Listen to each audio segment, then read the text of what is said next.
토론토 블루제이스에 계속해서 부상 소식이 들려오고 있는데요. 그런데 이상하게도 부상자가 늘어날수록 팀의 상승세는 쉽게 꺾이지 않고 있습니다. 최근 몇 주 동안 토론토는 트레이 예사비지와 게레로 주니어, 스펜서 아리게티와 제임스 타이온 등 여러 선수의 이탈을 겪고 있고, 또 여기에 브렛 베이먼과 조시 스미스마저 햄스트링 부상으로 경기를 빠진 데다 목요일에는 안드레스 히메네스까지 같은 부위에 문제가 생기면서 부상 변수가 끊이지 않고 계속 이어지고 있는데요.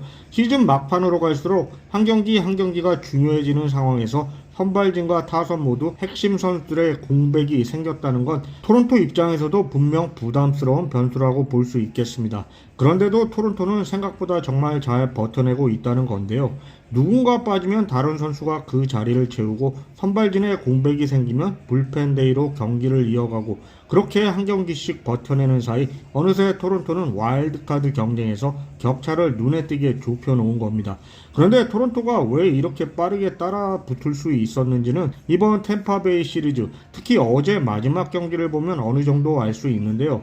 평소 같았으면 트로피카나 필드에서 쉽지 않은 경기를 치렀을 토론토였지만 시즌 내내 아쉬움으로 남았던 장타가 중요한 순간마다 터져나오면서 경기의 흐름을 가져오게 해준 겁니다. 오카모토 카즈마, 레이선 루크스, 그리고 데즈 캐머런이 차례로 홈런을 터뜨리면서 한두 명의 중심 타자에게만 의존한 게 아니라 여러 선수들이 장타를 만들어냈던 점들 말이죠.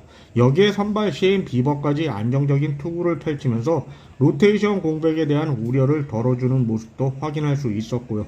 그 결과 토론토는 와일드카드 경쟁에서 한 걸음 더 따라 붙었는데요. 이제 마지막 와일드카드 자리를 차지하고 있는 팀과의 격차는 불과 반 경기까지 줄어들었습니다. 얼마 전까지만 해도 여러 팀을 앞질러야 했던 토론토였지만 이제는 포스트 시즌 진출을 바로 눈앞에 두고 있는 상황이 된 거죠. 토론토는 사실상 플러그 앤 플레이 방식으로 시즌을 이어가고 있는데요. 한 자리에 변화가 생기면 그 자리에 다른 선수를 투입하고 기존 선수들에게만 의존하지 않는 방식으로 로스터를 돌리는 거예요. 선발진의 경우 시즌 내내 활용했던 방식대로 최근 부상으로 예사비지와 아리게티, 타이온이 빠지며 로테이션이 흔들릴 수 있는 상황에서도 불펜데이를 활용해 빈자리를 잘 메우면서 쉽게 흔들리지 않는 모습을 보여주고 있습니다. 그리고 최근 비버의 존재감이 점점 더 커지고 있는데요. 비버는 최근 7경기 가운데 5경기에서 2실점 이하를 기록했고 평균 자책점도 4.53까지 낮췄습니다. 토론토 입장에서는 비버가 트레이드 마감 시한을 넘겨 팀에 남아있는 것이 결과적으로 상당히 중요한 결정이 됐다고 생각합니다. 타선에서도 계속해서 새로운 이름들이 등장하고 있는데요. 게레로가 빠진 상황에서는 찰스 메가드와 데즈 캐머런 같은 선수들이 역할을 나눠 맡았고, 스프링어 역시 라인업에서 빠졌다 들어오기를 반복하면서 필요한 순간마다 팀의 힘을 보태고 있고요. 이런 모습은 어제 템파베이전에서도 그대로 확인할 수 있었는데, 특히 인상적인 부분은 단순히 홈런이 3개나 나왔다는 사실보다 누군가 빠져도 그 자리를 다른 선수가 자연스럽게 채워주고 있다는 점입니다. 그리고 바로 이런 모습이 지금 토론토가 부상 속에서도 버틸 수 있는 가장 큰 이유라고 볼 수 있지 않나 싶고요. 물론 부상은 계속되고 있습니다. 베인먼과 스미스는 전날 경기에서 햄스트링 부상으로 경기에서 빠졌고, 어제는 히메네스가 같은 햄스트링 문제로 4회 교체됐고요. 베이트먼과 스미스는 시리즈 마지막 경기에 출전할 수 없었지만 둘 다 부상자 명단에 오르는 상황은 피할 것으로 예상됩니다. 히메네스의 경우는 오늘 오전 몸 상태를 확인한 뒤 MRI 검사가 필요한지 결정할 예정이라고 하고요.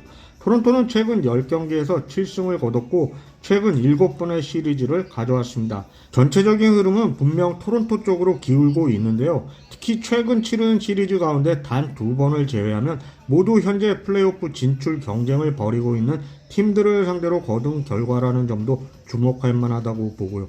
시즌 흐름을 놓고 봐도 더욱 의미가 있는 게 트레이드 마감 시한 당시 토론토는 와일드카드 경쟁에서 4경기 뒤져 있었고 앞에는 무려 6개 팀이 자리하고 있었습니다. 그런데 지금은 상황이 달라져 토론토와 마지막 와일드카드 자리 사이에는 2팀만 남아 있는데요. 한때 여러 팀을 추월해야 했던 토론토가 이제는 단 두 팀만 바라보면 되는 상황까지 따라붙은 겁니다. 그래서 토론토의 남은 시즌을 바라보는 시선도 달라질 수밖에 없는데요. 게레로는 목요일 밤 클래스 A 더니든에서 재활 경기를 마치고 빠르면 토요일 뉴욕 양키스와의 경기에서 토론토 라인업으로 돌아올 가능성이 있습니다. 아리게트 역시 금요일 뉴욕 원정 시리즈 첫 경기를 앞두고 복귀할 가능성이 거론되고 있고, 베이트먼과 스미스도 곧 다시 복귀할 것으로 보이고요. 물론 히메네스의 상태는 변수로 남아있지만요. 현재 토론토를 보면서 느끼게 되는 건 결국 팀의 뎁스가 얼마나 중요한가 하는 부분인데요. 시즌 후반으로 갈수록 예상하지 못했던 공백은 계속 생길 수밖에 없고, 그때마다 누가 그 자리를 맡아줄 수 있느냐가 정말 중요한 건데, 토론토는 적어도 지금까지는 새로운 선수들이 빈자리를 메워가면서 꽤 잘 버텨내고 있습니다. 특히 트레이드 마감 시한을 앞두고 비버를 시장에 내놓았지만 만족할 만한 제안을 받지 못하면서 결국 팀에 남게 됐는데요. 당시에는 원하는 트레이드가 성사되지 않은 결과처럼 보였지만 지금 돌아보면 그 선택이 오히려 토론토에 큰 도움이 되고 있는 상황이 됐고요. 아무튼 플레이오프 경쟁에서 중요한 시점인 만큼 이번 양키스 원정은 부상자들의 복귀 여부와 함께 토론토가 현재 라인업을 어떻게 정리할지도 중요한 변수가 될 것으로 보입니다. 특히 게레로가 돌아오면 기존 선수들 가운데 누군가 자리를 내줘야 하는 상황이 생긴 겁니다. 게다가 양키스의 자완 투수를 상대할 때 캐머런을 활용할 수 있겠지만 캐머런은 마이너리그 옵션이 없어 결국 게레로가 복귀하면 다른 선수를 옵션 처리하거나 다른 방식으로 로스터를 조정해야 하는 만큼 토론토가 어떤 선택을 할지 지켜볼 필요가 있습니다. 그리고 가장 중요한 변수 가운데 하나는 히메네스로 장기 결장이 현실이 된다면 또 다른 공백을 메워야 하니까요. 지금까지 토론토가 보여준 모습을 보면 한 가지는 분명한데요. 누군가 빠질 때마다 빈자리는 생겼지만 그렇다고 팀 전체의 흐름이 멈춰버리지는 않았다는 겁니다. 토론토는 아직 플레이오프에 진출한 것이 아닙니다. 남은 경기에서도 계속 승리를 쌓아야 하고요. 결국 이 팀의 남은 시즌을 결정하는 중요한 요소는 앞으로도 크게 다르지 않을 것 같은데요. 예사비즈가 빠진 선발진을 버텨냈던 것처럼 게레로가 없는 타선에서도 다른 선수들이 빈자리를 메워왔듯이 토론토가 지금처럼 계속 승리를 쌓아간다면 현재 반경기 차이도 충분히 뒤집을 수 있다고 생각합니다. 물론 아직 갈 길은 많이 남아있는데요. 그래도 지금까지의 흐름은 분명 긍정적입니다.